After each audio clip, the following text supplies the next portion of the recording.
Tennessee's offense continues to be in search of its rhythm, seemingly week after week. When one area improves, the other area kind of seems to be lagging behind. Last week against Kentucky, we saw Nico Imaliava finding his stride, but it was his wide receivers that weren't able to help capitalize on those big plays. But similar to 2022, we saw the tight ends come up with crucial plays in that game against the Wildcats. So could they play a bigger role moving forward? I'm Paige Dower. This is the Field Pass.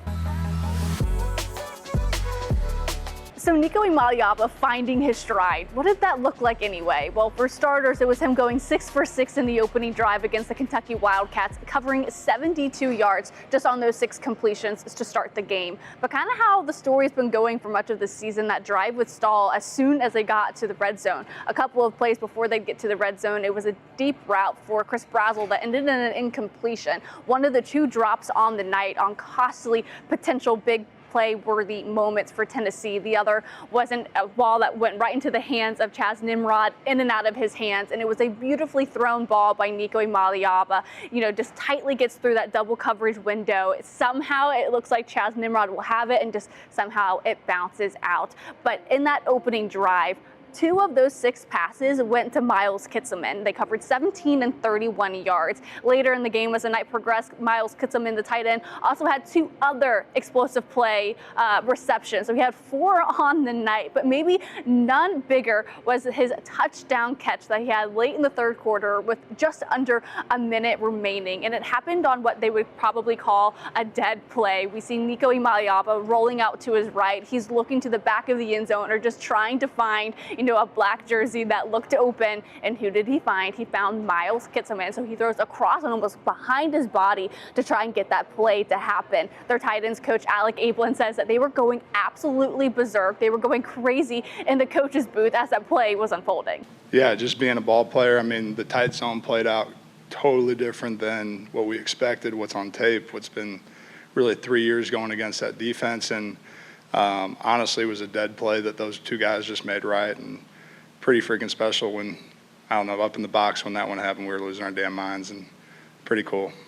And maybe what was most impressive about that Miles Kitselman touchdown catch was that he never took his eyes off of Nico Imaliava. Regardless of when the play, quote unquote, went dead, he kept his eyes on his quarterback so that he could potentially be available if Nico spotted him in the back of the end zone. And that's exactly what happened. Nico was able to find Miles Kitselman in the back of the end zone because he saw him kind of make that stutter step in the back to create more separation from the defenders to go make that catch. And it was the only touchdown catch on the night for Tennessee's offense, but it's back-to-back games where Nico's being able to throw a touchdown pass to get his 9th on the season. But it's interesting that it goes to his tight end on a play where it was otherwise dead. And when Heupel had a chance to talk to the media, he says, really, that's just players making plays. It's a great job by Nico, big-time play, understanding all the bodies where they're at, having the physical traits to be able to make that throw, and then Kitselman being on the same page and making a play. So it's no surprise that it ended up being a career day for Miles Kitselman. He had 6 catches for 97 yards and, of course, that 1 touchdown. But if we kind of turn our attention to the more traditional side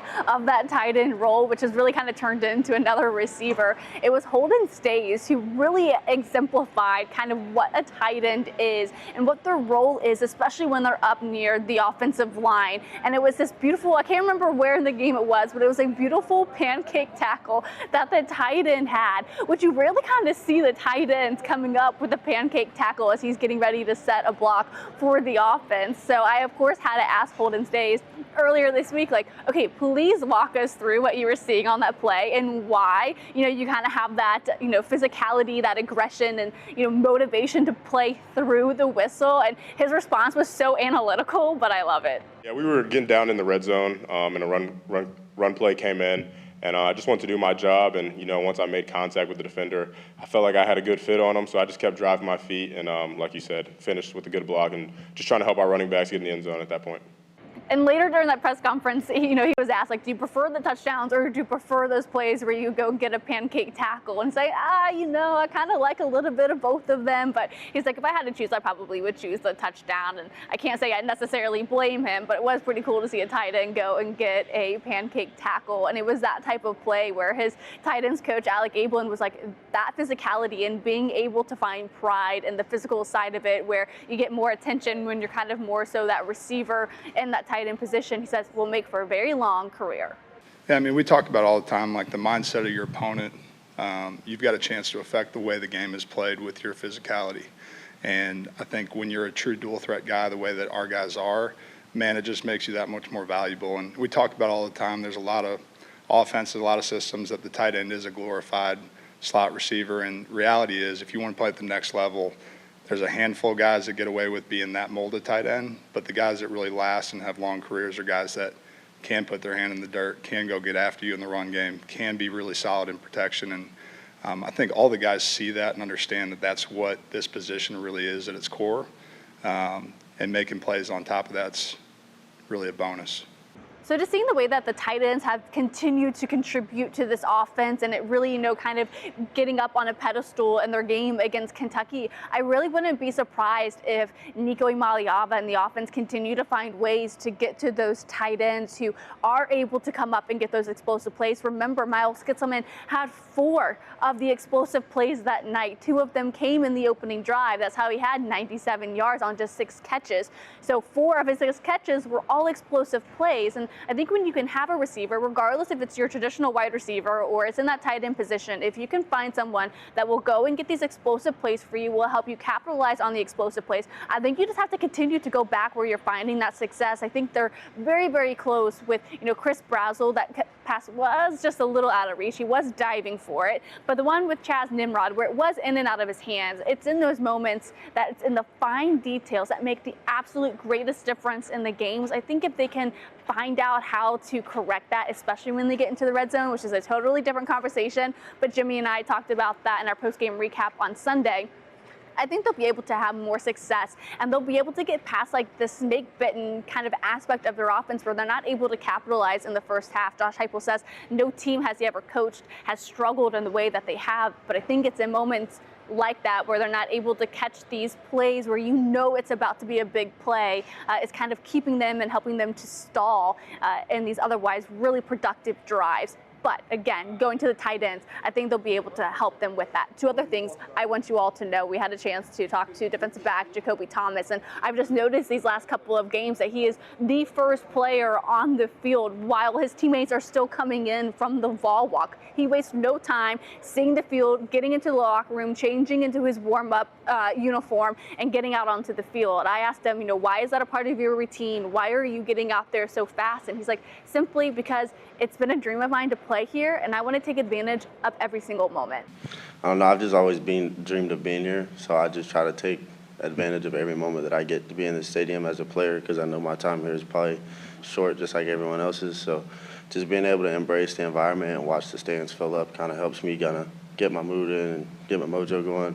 I don't like to be dressed up too long anyways. And the one last thing that I want you all to know about, Omari Thomas also had a moment to speak with the media, and he's great friends with Dylan Sampson even outside of football. So I had to ask the defensive lineman, what has it been like seeing your friend Dylan Sampson set a new program record in single season rushing touchdowns and just the success that he's had this season? And he couldn't help but grin and smile and just talk about how proud he is of his friend Dylan Sampson. It's amazing just to see D-Samp, continue to grow since he got here and just be able to go out there, lead, be a leader for this team, just play hard. What D-Samp going to give you. He's going to give you everything that he can. And it's amazing to have someone like D-Samp who just happy to be here, enjoy his life, have fun. It's amazing to be a part of it. I'm happy for D-Samp. I'm very proud of him. Well, it's a busy week. We have so much more coming up later this week. The Lady Vols play later tonight on Tuesday night. So Wednesday, I'll have a post-game recap and kind of a preview because they play again on Thursday. So be tuned for that on our, regularly scheduled program on Wednesday when I talk all things basketball. This week, it'll be about the Lady Vols and what they're doing. So definitely make sure you subscribe. Thank you all so much for watching. Please leave a comment if there's anything else you're looking forward to me talking about, this week or next week. But as always, thank you for watching, and I will be back on Wednesday.